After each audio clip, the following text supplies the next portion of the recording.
Hello everyone, welcome back to your favourite channel Shiksha Saar. I hope आप सभी लोग ठीक होंगे। हम पढ़ रहे थे क्लास 11 केमिस्ट्री का chapter number 1 which is some basic concept of chemistry, जिसमें हमने सबसे पहले बेसिक कॉन्सेप्ट को समझने की कोशिश करेंगे। हमने प्रीवियस वीडियो में क्या देखा? Classification of matter. सबसे पहले हमने मैटर की डेफिनेशन को समझा। मैटर क्या होते हैं? जो क्या है, एक जगह को घेरते हैं, यानी कि स्पेस ऑक्यूपाई करते हैं और जिसका एक पर्टिकुलर मास होता है, उसको हमने बोल दिया था मैटर। यानी कि मैटर की डेफिनेशन क्या हो जाती है? Matter any things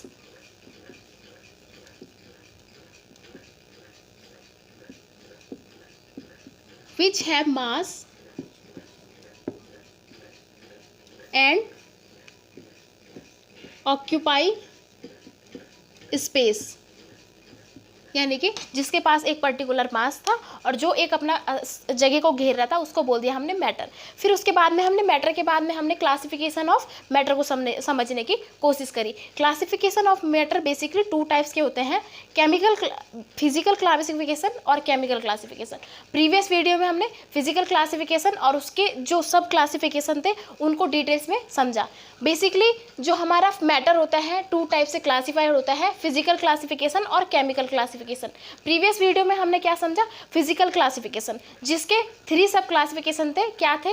state of matter, जिनको बोल देते हैं सॉलिड, लिक्विड और गैस। सॉलिड को हमने बोला कि डेफिनेट शेप था, लिक्विड का क्या था, हमने इनकी प्रॉपर्टीज़ को अच्छे से समझा और इनकी टर्मिनोलॉजी को डिटेल्स में जाना। तो आज हम समझेंगे chemical classification of matter. Video को स्टार्ट करने से पहले अगर आप हमारे चैनल पर नए हैं तो चैनल को लाइक, शेयर एंड सब्सक्राइब जरूर करें, बेल आइकन जरूर प्रेस करें ताकि हमारे वीडियोस की नोटिफिकेशन आप तक पहुंचती रहे। चलिए इसी अच्छी बात के साथ शुरू कर लेते हैं हमारा आज का topic, which is chemical classification of matter. तो अब हम इसका क्लासिफिकेशन को समझने की कोशिश करेंगे। तो हम सबसे पहले लिख लेंगे केमिकल क्लासिफिकेशन ऑफ मैटर। अब जो केमिकल क्लासिफिकेशन ऑफ मैटर है बेसिकली 2 टाइप से क्लासिफाइड होता है हमारा। एक हो जाता है हमारा प्योर सब्सटेंसेस और दूसरा हो जाता है हमारा मिक्सचर। प्योर सब्सटेंसेस हम पहला लिख लेंगे प्योर सब्सटेंस।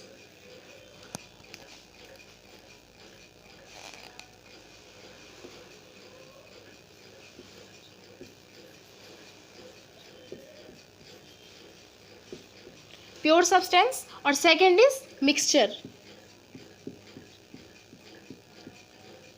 मिक्सचर। आप इसके शब्दों से ही समझ पा रहे हैं, इसके नाम में ही छिपा हुआ है कि प्योर सब्सटेंस, यानी कि प्योर मीन्स साफ सुथरा, जिसमें कोई और चीज़ की मिलावट नहीं है।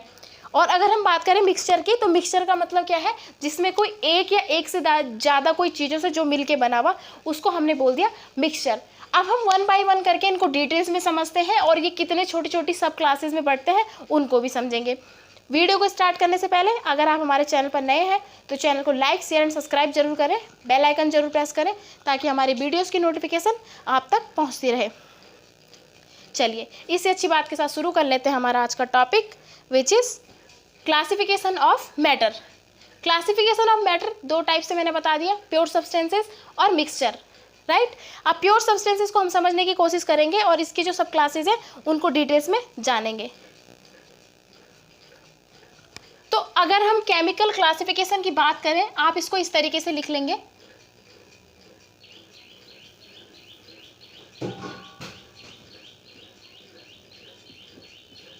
केमिकल क्लासिफिकेशन, है ना। इससे थोड़ा और अच्छे से समझ में आया क्योंकि यहाँ पे ये मैटर से हो रहा है ना एरो। अच्छा, तो हमारा केमिकल क्लासिफिकेशन 2 टाइप से, 2 सब क्लासेस हुई, प्योर सब्सटेंसेस और मिक्सचर। अब हम प्योर सब्सटेंसेस हैं, इनको 2 टाइप से क्लासीफाई करते हैं। एक हो जाता है हमारा एलिमेंट और सेकंड इज कंपाउंड,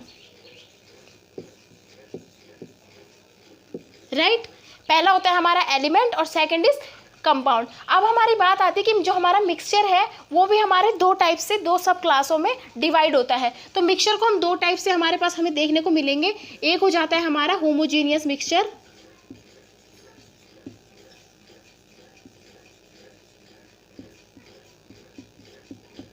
और हमारा एक second is heterogeneous mixture.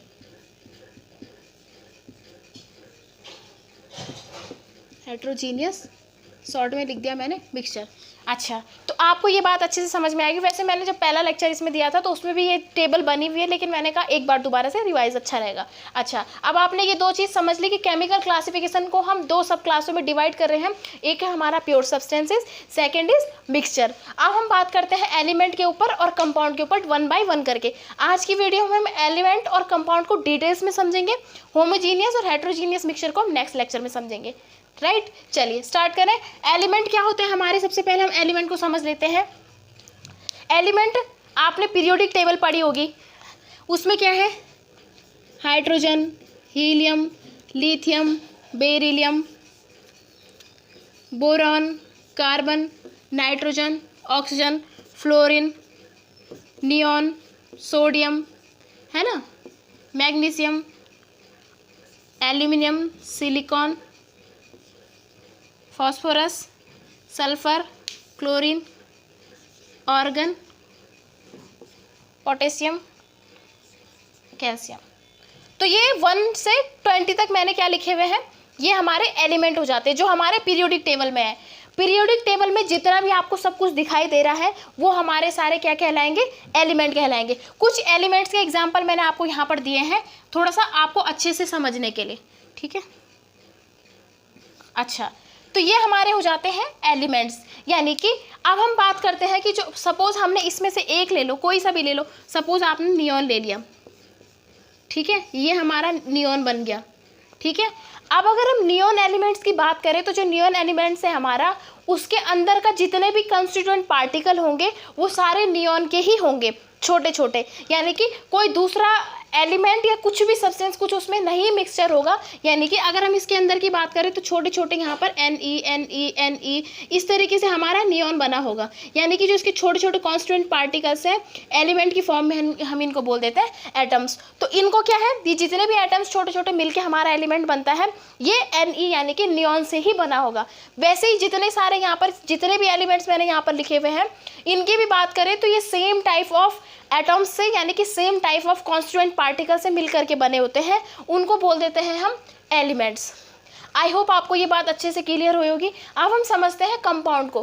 Compound basically क्या होता है, जब हमारे एक या दो या तीन 1 to more एलिमेंट्स कंबाइंड होके क्या है, केमिकली कंबाइंड हो जाते हैं और क्या है, एक फिजिकली बॉन्ड बना देते हैं और किसी एक नई चीज़ को फॉर्म करते हैं, उसको बोल देते हैं हम कंपाउंड। अब हम यहाँ से क्या करते हैं, एक तो ले लेते हैं हम Na सोडियम और एक ले लेते हैं हम यहाँ पे से क्लोरीन, है ना। अब जब इनके बीच में बॉन्डिंग होगी, इन दोनों के बीच में शेयरिंग होती है तो ये दोनों क्या है, NaCl बना लेते हैं और ये हमारा होता है कंपाउंड। कंपाउंड को हमने क्या बोला था, जब हमारे दो या दो से ज़्यादा कोई एलिमेंट मिल करके एक कंबाइन करके एक सब्सटेंसेस बनाते हैं, उसको बोल दिया हमने कंपाउंड। अब आप बोलोगे कि ये तो अलग अलग है, लेकिन इनकी जो मात्रा है, रेशियो होता है वो बराबर होता है, इसीलिए हमने इसको प्योर सब्सटेंस में रखा हुआ। ऐसा नहीं है कि माना सोडियम हमारे पास 2 ग्राम है और क्लोरीन यहाँ पर 10 ग्राम है, ऐसा नहीं होगा। अगर यहाँ पर सोडियम 2 ग्राम है तो हमारा क्लोरीन भी 2 ग्राम ही हमें यहाँ पर मिलेगा। इनका जो रेशियो होता है वो इक्वल होता है, इसीलिए हमने इसको प्योर सब्सटेंसेस में डाल दिया। आई होप आपको ये बात समझ में आई होगी। अब हम बात करेंगे एक दूसरे एग्जाम्पल की, H2O। ये क्या है, हमारा वाटर है। प्योर वाटर को अगर आप देखते हैं उसमें कोई मिलावट नहीं है। तो इसमें जो इसके हमारे जो इसके क्या है, इसकी बॉन्डिंग है या फिर ये बना है, 2 इसमें हाइड्रोजन है और 1 इसमें ऑक्सीजन है।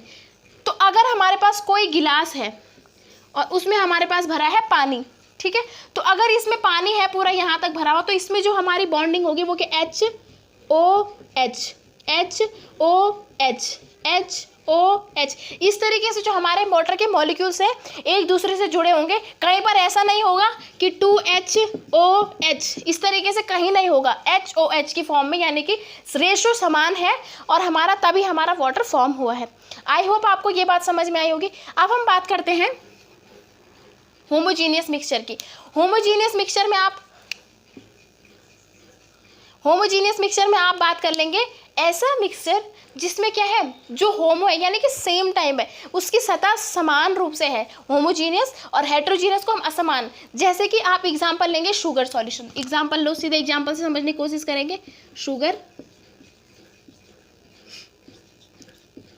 अब आप बोलोगे है तो ये पानी, तो इसको हमने मिक्सचर में क्यों रखा? क्योंकि हमारे जब पानी में, सपोज आपके पास 1 लीटर पानी है, ठीक है, आपने 1 लीटर पानी में क्या डाल दिया, 10 ग्राम आपने चीनी की डाल दी, ठीक है, आपने 10 ग्राम शुगर ऐड किया और उसको मिक्स कर दिया, तो उसमें आपको पता नहीं लगेगा, कैसा लगेगा वो, आपको पानी के जैसा ही दिखेगा, आपको इतना पता नहीं लगेगा कि इसमें शुगर है, वो बन गया शुगर सॉल्यूशन, क्योंकि 2 चीज़ उसमें ऐड हो गई है। अब अगर हम उसका रेशियो निकालें तो हमारा पानी, वाटर के मॉलिक्यूल्स अलग हैं और शुगर के अलग तरीके से, यानी कि रेशियो उसमें जो 2 चीज़ मिक्स हुई है अलग अलग है, और 2 अलग अलग चीज़ों से मिलकर के जो बना है वो हमारा होमोजीनियस मिक्सचर हो गया।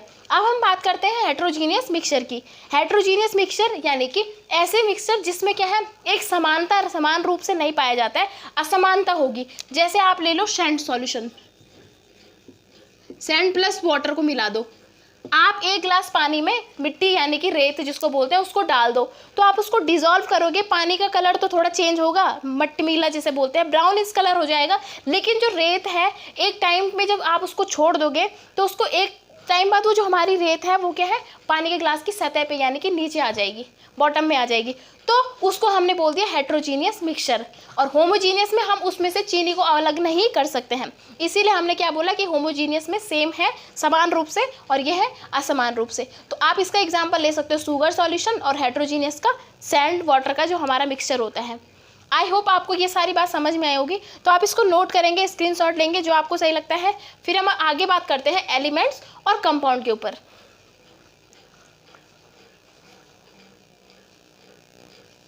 चलिए तो हम आगे बात करते हैं, 1 बाय 1 करके इनकी डेफिनेशन को समझने की कोशिश करेंगे। प्योर सब्सटेंसेस आपको मैंने समझा दिया है, लेकिन आप इसकी डेफिनेशन को समझेंगे। Pure substances are defined as substances that are made up of only one type of atoms or molecules। जो मैंने आपको बताई है कि जो हमारे प्योर सब्सटेंसेस होते हैं वो ऐसे सब्सटेंसेस होते हैं जो 1 टाइप ऑफ एटॉम्स या मॉलिक्यूल से मिलके बने होते हैं, यानी कि कोई भी सब्सटेंस है वो क्या है, उसमें जो उसकी जो समानता है, यानी कि उसके जो एलिमेंट्स जिस चीज़ से वो बना है, कॉन्स्टिट्यूएंट पार्टिकल यानी कि जो उसके छोटे छोटे पार्टिकल है जिनको हम बोल देते हैं एटम्स और मॉलिक्यूल्स, यानी कि कॉन्स्टिट्यूएंट पार्टिकल्स को हम किसी एलिमेंट में क्या बोलते हैं, एटम्स या मॉलिक्यूल्स। तो जो हमारे substances only one type of atoms और मॉलिक्यूल से मिलके बने होते हैं उनको हमने बोल दिया प्योर सब्सटेंसेस। सेकेंड है all the constituent particle of the substances are same in their nature, और वो क्या है, नेचर में सेम होंगे। क्या है, जितने भी कॉन्स्टिट्यूएंट पार्टिकल हमारे प्योर सब्सटेंसेस को बनाते हैं वो हमारी जो क्या है, नेचर में होंगे, सेम होंगे। तो अब मैंने आपको इसमें एग्जाम्पल बताए थे, इसके एग्जाम्पल क्या होते हैं, एलिमेंट लिख लोगे, एलिमेंट में आप लिखोगे सोडियम, मैग्नीशियम, सल्फर, कुछ भी लिख सकते हो आप। दूसरा एग्जाम्पल हो जाता है इसका कंपाउंड, कंपाउंड में आप क्या लिख लोगे, NaCl, H2O, H2,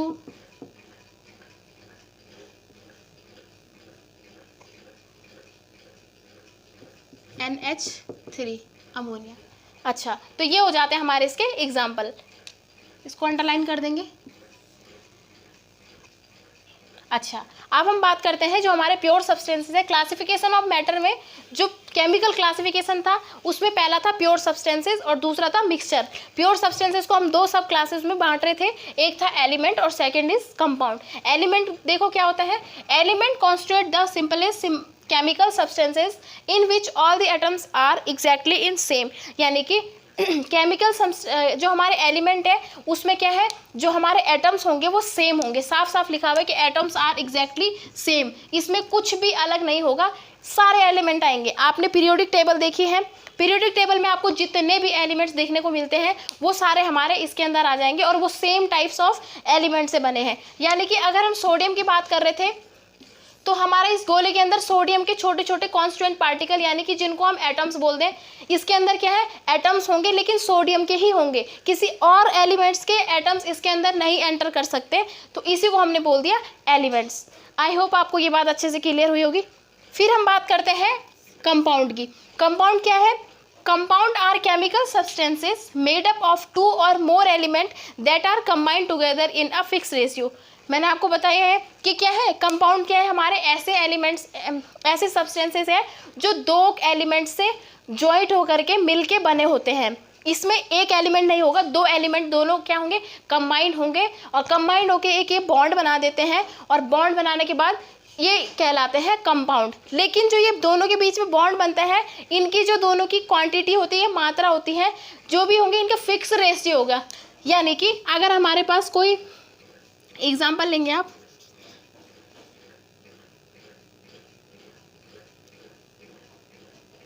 आप एग्जाम्पल लेंगे H2O का, क्या है HO। अब इसमें क्या है, हाइड्रोजन के 2 है और ऑक्सीजन के 2 है, लेकिन इनका जो रेशियो है दोनों का औसत बराबर है। ये दोनों हाइड्रोजन अकेले और ये सिंगल ऑक्सीजन, दोनों का जो रेशियो होगा यानी कि इन दोनों का जो औसत होगा वो इक्वल होगा, बराबर होगा। दूसरा एग्जांपल हम ले लेते हैं NH3, यानी कि इसको हम बोल देते हैं अमोनिया। अमोनिया में क्या है, हाइड्रोजन 3 हो गए हमारे पास, और ये हो गया हमारा N नाइट्रोजन। तो ये क्या है, इसमें भी इनका जो औसत है, जो रेशियो है, ये आपस में कंबाइंड हुए हैं, इनके बीच में जो रेशियो है वो इक्वल है, फिक्स्ड है। ऐसा नहीं है कि यहाँ पर हाइड्रोजन, जैसे आपके पास ये NH3 दे दिया किसी ने आपको इस बॉक्स में NH3 यानी कि अमोनिया दे दिया। अब आप क्या है, आपका एक अमोनिया का क्या है NH, ये अमोनिया का एक मॉलिक्यूल हो गया, फिर ये N हो गया, ये H हो गया, फिर ये N हो गया, ये H हो गया। ठीक है, ऐसा नहीं होगा कि कहीं पे ये 2 N नाइट्रोजन हो जाएंगे, कहीं पे ये एक हाइड्रोजन हो गया, रैंडमली ये पैक्ड नहीं होंगे। NH3 मतलब NH3, इनकी जो टुगेदरनेस यानी कि कंबाइंड होने की जो इनकी जो प्रवृत्ति है, जो आपस में जुड़े हैं, फिक्स रेशियो के हिसाब से जुड़े होते हैं। आई होप आपको ये क्लियर हुआ होगा। फिर एक और एग्जाम्पल दिख लेते हैं हम, CO2, हाइड्रोजन भी इसका एग्जाम्पल हो जाएगा। ठीक है, H2O लिख दिया आपने। इस तरीके से इसके एग्जाम्पल NaCl हो जाएगा। तो ये हमारे एग्जाम्पल हो जाते हैं कंपाउंड के। जितने भी हमारे दो मतलब एक से ज़्यादा एलिमेंट से मिलकर के जितने भी बने हैं, आपको कोई भी चीज़ दिखाई दे रही है वो सारे कंपाउंड में आएंगे, और वो यहाँ पर आप एग्जाम्पल में रख लोगे। अच्छा, अब हम आगे समझते हैं। When the elements come together they react with each other and form chemical bond that are difficult to break. अब देखो अब ये जो बने हैं हमारे NaCl है या ये NH3 है, H2O है, बने कैसे हैं, जब हमारा हाइड्रोजन गैस ऑक्सीजन के संपर्क में आती है तो ये बना देती है पानी, यानी कि H2O, जिसको हम बोल देते हैं केमिस्ट्री में। तो क्या है, जब तक हमें ऑक्सीजन हमारे आसपास नहीं होगी तो हाइड्रोजन और ऑक्सीजन एक दूसरे से कंबाइंड कैसे होंगे, दोनों एक दूसरे से कंबाइंड हुए तो इन्होंने क्या है, एक डिफ़िकल्ट बॉन्ड बना दिया, यानी कि इतने डिफ़िकल्ट यानी कि जिसको तोड़ना मुश्किल हो जाता है। तो ये एक दूसरे से इस तरीके से जुड़ जाएंगे कि इनको ब्रेक करना नामुमकिन या कि मुश्किल ही है, तभी तो हमारा पानी फॉर्म हुआ। सेम एज इट इज हम बात करेंगे NH3 which means ammonia, nitrogen hydrogen, hydrogen के 3 मॉलिक्यूल्स और नाइट्रोजन के 1 मॉलिक्यूल्स आपस में कंबाइंड होते हैं सेम रेशियो में, तो इन्होंने बना दिया हमारा अमोनिया। वैसी बात है NaCl सोडियम क्लोराइड, जिसको हम खाने में यूज़ करते हैं, नमक डेली लाइफ में आप यूज़ करते हो। क्लोरीन के एटम्स यानी कि कॉन्स्टिट्यूएंट पार्टिकल, जिनको हमने बोल दिया एटम्स, और सोडियम के एटम्स जब कंबाइन हो जाते हैं तो उन्होंने बना लिया सोडियम क्लोराइड। तो यानी कि यही कह रहा है कि ये रिएक्ट विद एक दूसरे से रिएक्ट करते हैं और एक दूसरे से एक टाइटली बॉन्ड बना देते हैं, जिसको तोड़ना डिफ़िकल्ट टू ब्रेक यानी कि तोड़ना नामुश्किल है। और these bond form as result of sharing of exchanging electron between atoms. और ये बॉन्ड्स किस वजह से बनते हैं, शेयरिंग ऑफ एक्सचेंजिंग, यानी कि हमारे इलेक्ट्रॉन्स और हमारे एटम्स के बीच में जो शेयरिंग होती है उसकी वजह से हमारे ये बॉन्ड फॉर्म होते हैं। आई होप आपको ये वीडियो पसंद आया होगा। तो एक बार हम इसको रिवाइज कर लेंगे। प्योर सब्सटेंसेस उनको बोल देते हैं जो बेसिकली 1 टाइप्स ऑफ एटम्स और मॉलिक्यूल से फॉर्म होते हैं। फिर हमने प्योर सब्सटेंसेस को 2 क्लासों में डिवाइड किया, एक बोल दिया हमने एलिमेंट और सेकेंड इज कंपाउंड। एलिमेंट हमारे क्या हो जाते हैं, जिसमें क्या है एग्जैक्टली सेम टाइप्स के होंगे, मतलब उसमें कोई और मिलावट नहीं होगी। सोडियम की बात कर रहे हैं तो उसके जो कॉन्स्टिट्यूएंट पार्टिकल हैं, एटम्स हैं, सोडियम के ही होंगे, उसके अंदर क्लोरीन के नहीं घुसेंगे। ठीक है, फिर हमने बात करी कंपाउंड की। कंपाउंड में हो रही है हमारी बात 2 एलिमेंट्स की। इसमें 2 एलिमेंट्स बराबर रेशियो में, इक्वल रेशियो में यानी कि फिक्स रेशियो में कंबाइंड होकर एक नया सब्सटेंसेस तैयार करते हैं, जैसे सोडियम क्लोराइड हो गया, हाइड्रोजन H2 होगी, और NH3 अमोनिया हो गया, और हमारा वाटर हो गया। फिर हमने इसको बात करी जो ये हमारा जो इनके बीच में जो हमारा क्या है केमिकली बॉन्ड बनता है, वो किस वजह से बनता है, शेयरिंग और एक्सचेंज ऑफ इलेक्ट्रॉन्स एंड हमारे एटॉम्स, यानी कि इलेक्ट्रॉन और एटॉम्स के हमारे एक दूसरे से शेयर होने की वजह से ये बॉन्ड बनते हैं। और ये बॉन्ड ऐसा होता है कि इनको तोड़ना मुश्किल है, बिल्कुल तोड़ नहीं सकते। ठीक है, तो आई होप आपको आज का वीडियो पसंद आया होगा। तो मिलते हैं हमारी नेक्स्ट वीडियो में, तब तक के लिए धन्यवाद। Thanks for watching.